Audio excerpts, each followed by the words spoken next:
ও মৌরা কবরবাসী, ও এলাকার মা বোনেরা, এলাকাবাসীরা, ও আমার মায়েরা, তোমার হাতে পায়ে ধরা বলি মা, ও মা, আজকে কষ্ট করে বয়ান শুনতে আসছো মা, দুই একটা নসিহত শুনে যাও মা।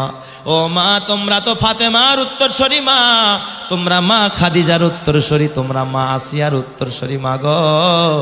জীবনটাকে যদি দামি বানাইতে চাও, ফাতেমার মতো জীবন গড়ো, খাদিজার মতো জীবন গড়ো, আসিয়ার মতো জীবন গড়ো। তোমার জন্য জান্নাত রেডি রাখবেন যিনি, তিনি কে? এই জন্য আমার মা, এই রূপের বড়াই করা যাবে না মা। মরে গেলে মা নাকের ফুল থাকবে না, কানের দুল থাকবে না। ও মা, নাকের ফুল থাকবে না, কানের দুল থাকবে না, গলার মালা থাকবে না, হাতের বালাও থাকবে না, ইন্ডিয়ান থ্রি পিসটাও গায়ে রাখবে না মা গো। সব খুলে তোমাকে সাদা কাপড়ে মোড়ায়া তারপরে তোমারে কবরে রেখে আসবে মা।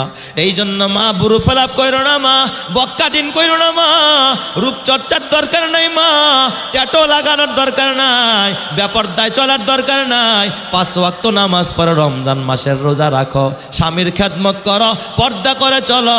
আল্লাহর নবী বলে ফালতাদখুল মিন আইয়ি আবওয়াবিল জান্নাতি শাআত। এই 4 কাজ যেই মা করবে, ওই মা মরতে দেরি হবে, আমার আল্লাহ 8টা জান্নাতের দুয়ার খুলে জান্নাতি বানাইতে দেরি করবে না। চিৎকার মেরে